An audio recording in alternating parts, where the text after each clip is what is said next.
Olá, comunidade do investidor, tudo bom com vocês? Até mudei o tema da nossa videoaula de hoje sobre renda variável. Por quê? Ontem nós tivemos mais um comunicado do Copom e a taxa Selic caiu de novo, mais 0,25, né? E ela está agora, então, a 2% ao ano. E toda vez que isso acontece, né? E recentemente a gente vem sempre com um anúncio de quedas, isso já se tornou até esperado, mas sempre surgem as mesmas perguntas, as mesmas dúvidas. Então, o que muda agora? E a minha reserva de emergência? Onde eu invisto? O que eu faço? Tiro do Selic? Deixo no Selic? Então, eu decidi mudar o tema e fazer uma aula que vai ter informações extremamente importantes, primeiro para aquietar o coração de todo mundo e entender que isso não é ruim. A gente precisa entender, né, na economia o que significa isso e entender que é muito mais amplo do que a minha reserva de emergência que está no Selic. E para que essa aula fique sempre como uma consulta perene. Por quê? Se vier a acontecer de novo, gente, não muda muita coisa, né? Então, vocês tendo esses conceitos, essas informações que eu vou passar hoje para vocês, se daqui a algumas semanas, na próxima reunião do Copom, e isso pode acontecer, houver uma nova queda, volta e assiste a aula. As respostas, né, as dúvidas principais vão continuar tendo a mesma validade. O que a gente vai ver rapidamente hoje? Nós vamos entender um pouquinho esse cenário da queda do Copom, qual é o lado bom dessa queda, se é que existe, como é que fica a reserva de emergência nesse cenário. Vou fazer algumas simulações para vocês verem em valores mesmo, né, o que isso significa, entender um pouquinho o que o futuro nos reserva, tá bom? Um futuro próximo. Gente, uma coisa que eu oriento e recomendo para cada um de vocês. Quando hoje, vocês que já estão há vários meses aqui na comunidade do investidor e nessa jornada de conhecimento e de aprendizado, então a gente já fica atento quando a gente ouve falar que o Copom vai ter uma nova reunião e a gente já fica nessa expectativa. Então, isso já é um progresso, né? Quando nós falamos de conhecimento que a gente vem adquirindo. Só que quando sai aí o comunicado do Copom, a única coisa que a gente assimila daquilo é a taxa nova, se aumentou, se diminuiu, enfim, ou permaneceu. E eu convido vocês e eu recomendo que quando saírem as notícias sobre as reuniões do Copom, que vocês se atentem a alguns detalhes muito importantes. Então, vamos a eles. Falando da reunião do Copom que aconteceu ontem. Primeiro ponto importante, né? Bom, taxa Selic, então, a gente sabe que é a taxa básica de juros da economia, né? Ela é usada para a base da taxa de crédito, ela é usada como benchmark de investimentos, então tem uma série a gente tem o Tesouro Selic, por exemplo, nós temos uma série de investimentos, a gente está falando aqui de renda fixa, que tem como benchmark o CDI, lembrando que o CDI sempre vai acompanhar a taxa Selic, 1 ponto percentual a menos. Então, o que acontece? Com a taxa Selic agora em 2% ao ano, nós temos uma queda do CDI para 1,9% ao ano. Então, é isso que significa a taxa Selic ser benchmark de investimentos. E mais uma porção de outras coisas. Ponto importante 2. Além do Copom anunciar a nova queda da Selic para 2% ao ano, ele deixou em aberto no comunicado a possibilidade de mais um corte ainda. Ele não foi definitivo dizendo que agora sim já está ajustado e que não terão novos cortes. Ele deixou isso em aberto. O que isso nos traz? E é isso que é importante, eu não pegar o comunicado lá só e ver a nova taxa. Leiam na íntegra, procurem se informar de qual foi o posicionamento do Copom, quando eles justificam o porquê da alteração da taxa. Então, o Copom ontem deixou em aberta a possibilidade, né? Existe, então, essa possibilidade de ainda acontecer mais um ajuste fino na taxa Selic. Talvez ainda um corte de também 0,25. Claro que isso tudo vai depender do cenário econômico, né, do país. Mas eles já deixaram em aberto. Isso aconteceu na reunião anterior e se confirmou na de ontem. eles deixaram ali no horizonte a possibilidade de cortar mais 0,25, isso se confirmou. E novamente eles fizeram desta forma. Então, a gente já fica meio que preparado, né, e já com essa possibilidade de que na próxima reunião do Copom a gente tem ainda mais esse ajuste de 0,25 caindo aí para 1,75 ao ano. Tá? Então, um outro ponto importante, o Copom, né, nas projeções aí, quando a gente fala de projeção de curva de juros futura, sem entrar muito no detalhe nessa parte, no economês aqui, que assusta um pouco, mas só para vocês entenderem uma coisa também muito importante que o Copom sinalizou, isso é projeção, tá, gente? Então pode ou não se confirmar, mas as projeções são sempre muito bem embasadas estatisticamente, que até aí, início de 2022, o cenário para o nosso país é de permanência com esse patamar de juros baixos. Então, a gente está falando num semestre todo de 2020 e mais o ano todo de 2021 permanecendo no cenário atual, nessa premissa de juros baixos. Então, a gente já tem também uma sinalização forte por parte do Copom, dizendo que isso tem aí um período, pelo menos estamos falando de 18 meses, um pouco mais, sem grandes alterações. Isso é muito importante para que a gente faça um planejamento estratégico dos nossos investimentos, já tendo um horizonte aí projetado de no mínimo 18 meses. Então, olha como é importante a gente analisar o cenário da queda da Selic, não só a nova taxa, mas entender, procurar detalhar um pouco mais o que o Copom nos trouxe de informações. E qual é o lado bom da queda? Tem e muito. A gente fica muito focado ali, caíram os juros, Tesouro Selic vai render menos, renda fixa vai... A gente fica focado naquilo que, em teoria, tem um viés negativo. Gente, vamos olhar de maneira mais ampla. A queda da Selic, ela é excelente para a economia. Por quê? Com a taxa de juros baixa no país, as empresas elas não vão deixar mais o dinheiro parado com esse rendimento tão baixo.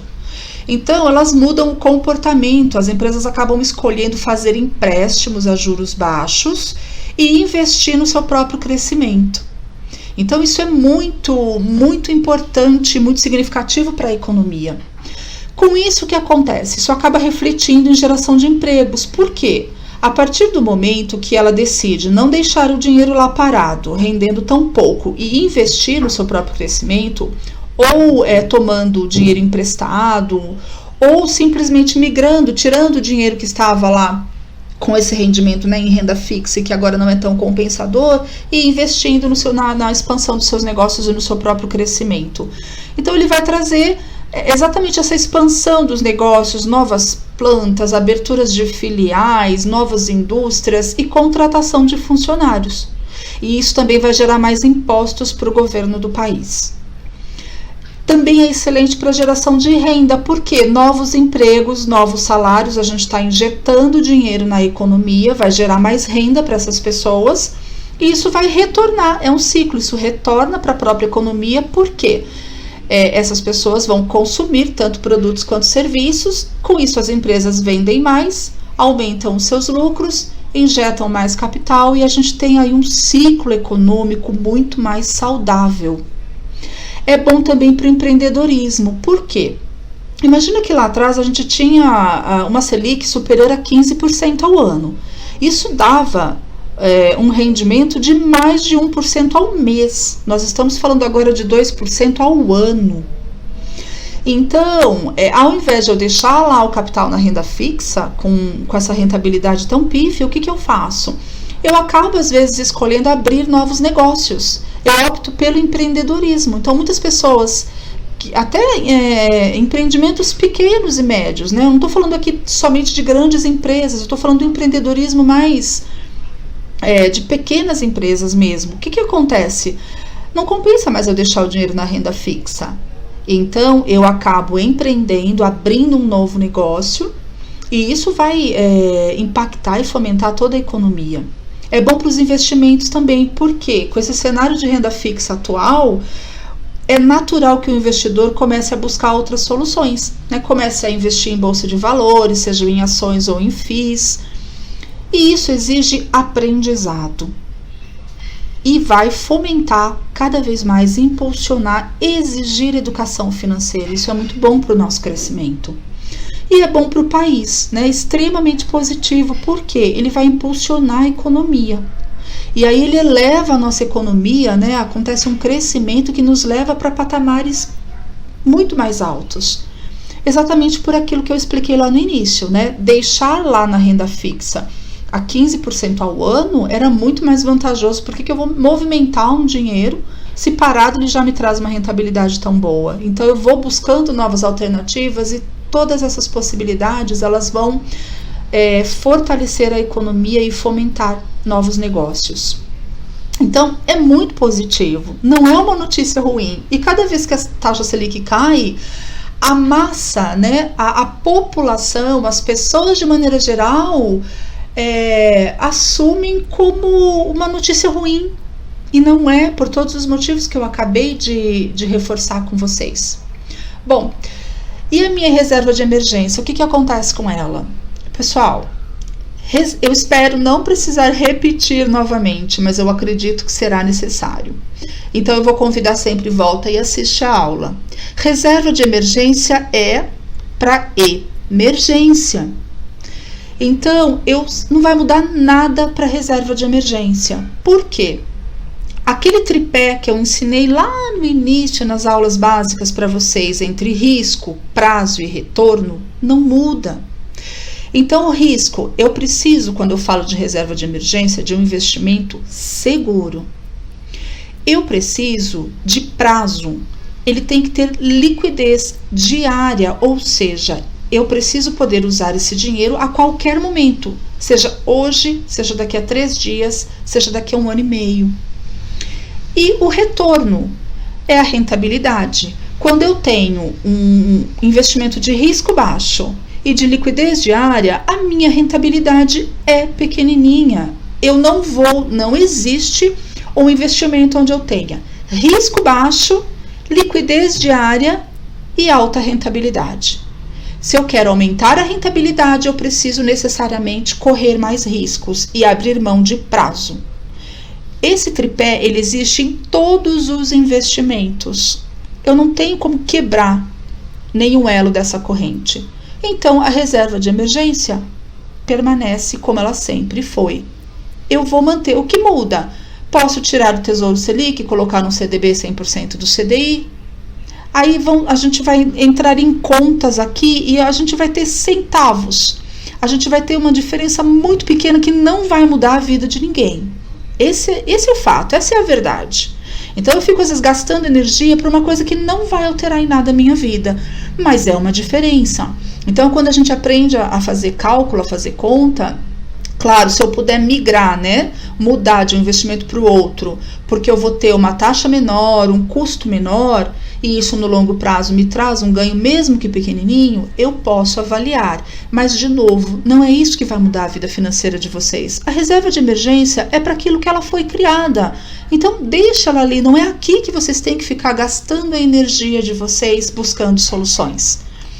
Finalizada essa etapa da reserva de emergência, aí sim vocês começam a investir com o objetivo de acumular, de aumentar ou de preservar o capital, e aí sim é o momento de diversificar, de se aprofundar e de buscar novas alternativas. Aqui tem algumas simulações, são valores aproximados, tá, gente? Então pode ter uma diferença a mais ou a menos, por quê? Tem corretora que o Tesouro Selic não está mais cobrando, por exemplo, isso é recente, né? A gente tem alguns dias essa notícia, o Tesouro Selic não está mais cobrando a taxa de custódia de 0,25 ao ano, para valores até R$10.000, só que a gente sabe que a reserva de emergência é de 6 a 12 meses das despesas mensais, então tem gente que tem uma reserva de emergência inferior a 10 mil, tem gente que a reserva de emergência é superior a 10 mil, então não tem receita de bolo e resposta pronta, você precisa ter conhecimento e saber avaliar dentro da sua realidade, da sua condição, o que é correto para você. Então aqui a gente tem alguns valores aproximados só para a gente entender. E aqui são duas simulações, porque a gente tem o imposto de renda, é uma tabela progressiva, né, como a gente já viu em aulas anteriores também, que ela começa ali em 22,5%, podendo chegar aí, a tabela é regressiva, a 15% de imposto de renda. Então, a gente tem os dois cenários aqui com a alíquota máxima e com a alíquota mínima, para a gente ver, enfim, qual é a diferença que dá. E é por isso que eu disse para vocês no slide anterior, que vai dar uma pequena diferença, sim, com toda certeza. Claro que toda diferença é válida da gente analisar, mas não é isso que muda a realidade financeira de vocês. Então, não é a reserva de emergência rendendo 0,1 a mais ou 0,1 a menos que muda vocês de patamar. É na etapa seguinte que a gente começa a evoluir no conhecimento. Então, a gente tem hoje, a gente está considerando aqui quais índices. A gente está considerando o CDI a 1,9, que é o que passou a valer desde ontem, e o IPCA a 1,6% ao ano. Isso é uma projeção, tá bom? Então, pode alterar ou não, que é a inflação aí no período, tá bom? E aí, a gente tem aqui, olha, a gente pegou poupança, Tesouro Selic, um CDB que renda 100% do CDI, e aqui um comparativo de uma LCI, rendendo 90% do CDI. Isso é pegadinha de propósito, porque em teoria a gente fala assim, 90% do CDI, nem vou prestar atenção nisso, porque eu tenho o CDB ali que rende 10% a mais. Só que o CDB, ele incide em imposto de renda, a LCI não. Então, é aí que é importante vocês aplicarem todo o conhecimento que vocês já adquiriram com as aulas da comunidade do investidor no canal do Telegram. Por quê? É unindo o conhecimento que vocês conseguem tomar as melhores decisões. Por isso que eu tenho aqui uma LCI a 90%. Se você só fixa 100% do CDI e ignora a LCI, você pode estar tomando uma decisão que não é a mais acertada ou a mais rentável, tá bom? Então, por isso a pegadinha proposital. É para a gente exercitar mesmo o conhecimento e sacudir a poeira do cérebro. Na poupança, então, seguindo ali aquelas diretrizes iniciais que eu já passei para vocês do CDI e do IPCA projetado, a poupança que rende 70% do CDI vai me trazer uma rentabilidade de 1,40 ao ano, tá? Como ela é isenta de imposto de renda, ela vai me render os 1,40% ao ano. Só que eu já ensinei também a questão de ganho real, rentabilidade nominal e rentabilidade real.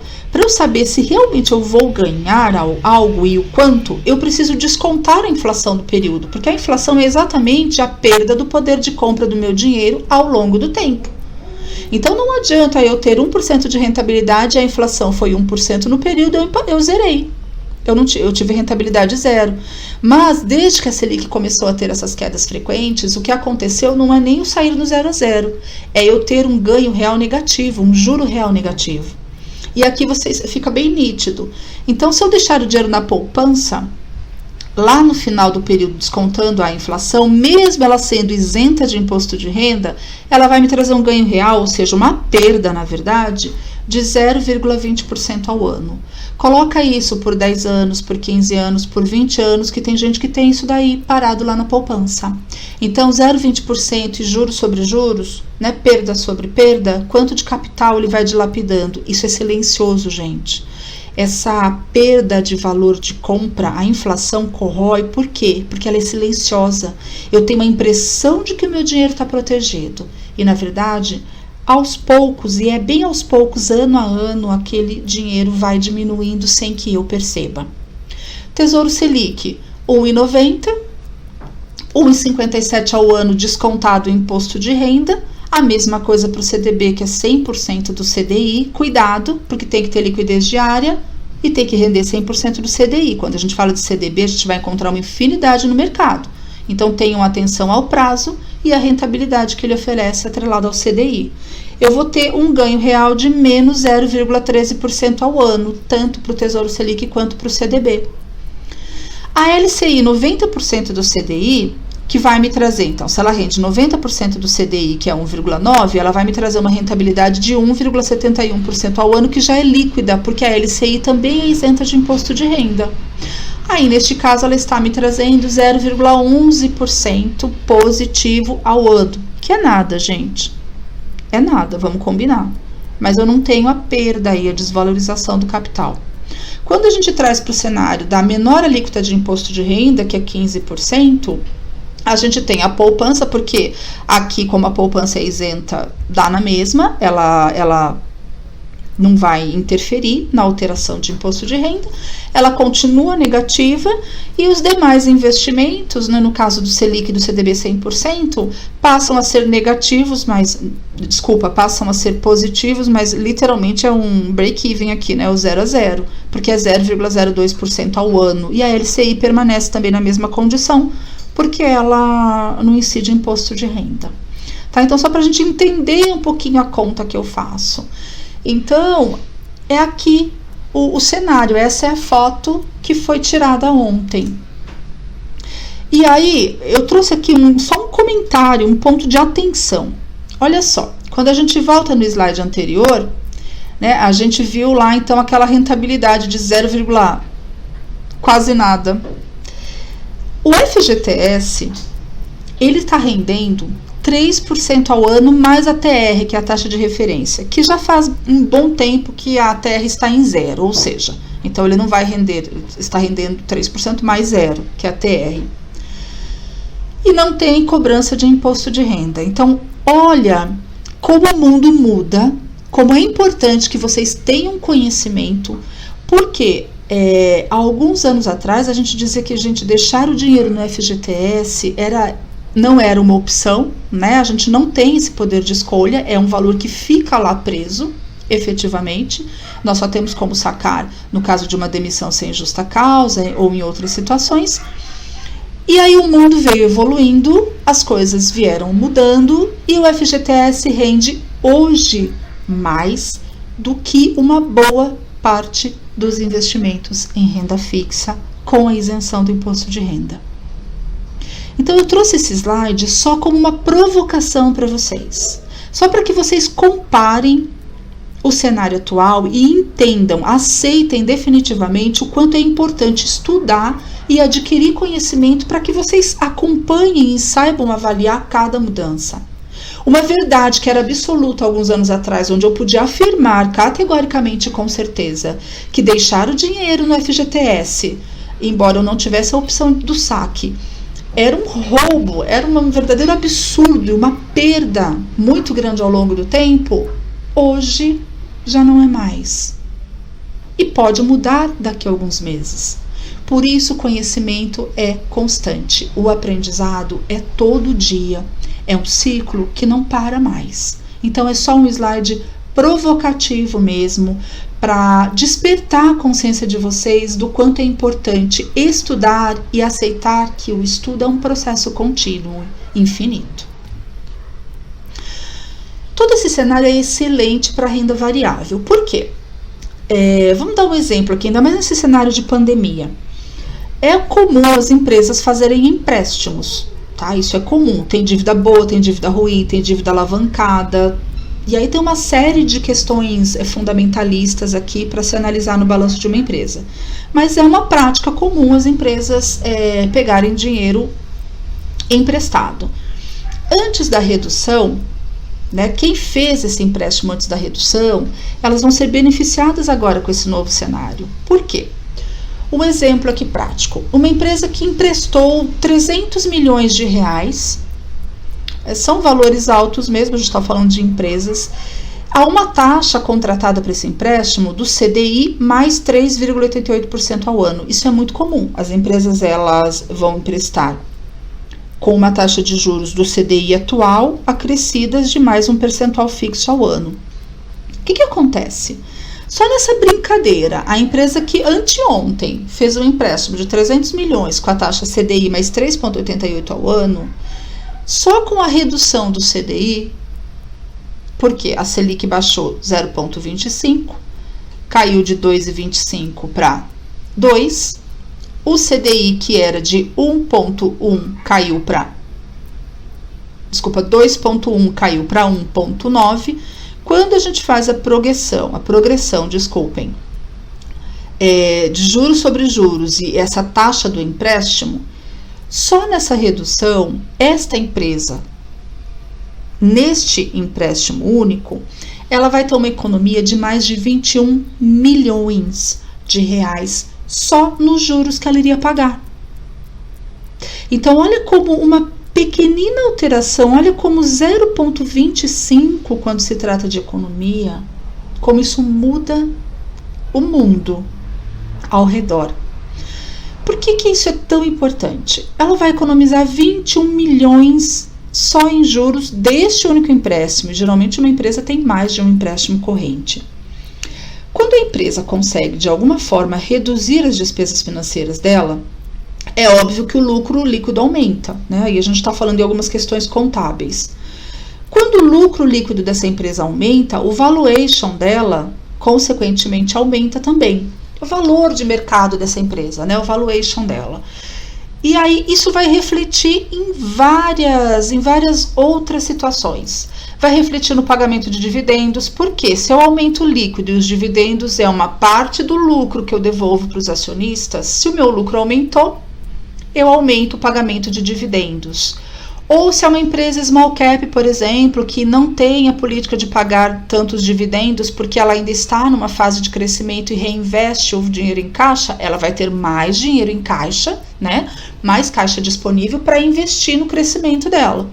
Então, isso é muito bom para a renda variável também.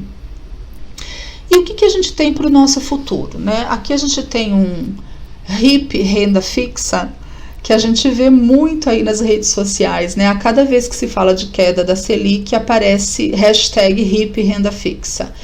É a sigla em inglês, né? Rest in Peace, descanse em paz, que geralmente é gravada nas lápides. Pode ser? Bom, cada vez mais a gente está caminhando para o Rest in Peace, renda fixa. O que o futuro nos reserva, então? Estudar, aprender, adquirir conhecimento, aplicar o que aprendeu, atualizar o que a gente sabe, aprofundar o nosso conhecimento e buscar novas possibilidades. Feito isso, eu vou estudar, aprender, adquirir conhecimento, aplicar o que aprendi e assim, consequentemente e seguidamente. É um ciclo, é constante. Não acaba nunca. E não adianta reclamar ou entender que deveria ser diferente. Nós precisamos sempre estar estudando, evoluindo, aprendendo, se efetivamente nós quisermos um resultado diferente para as nossas vidas. Porque se eu continuar fazendo da forma que eu faço hoje, eu vou ter os mesmos resultados que eu tenho hoje. Se eu quiser novos resultados, eu preciso de novas práticas. Então, Selic caiu ou Selic subiu, se daqui na próxima reunião do Copom, daqui a algumas semanas, tivermos uma nova queda, as respostas estão aqui nessa última videoaula. Gratidão a cada um de vocês e até a próxima.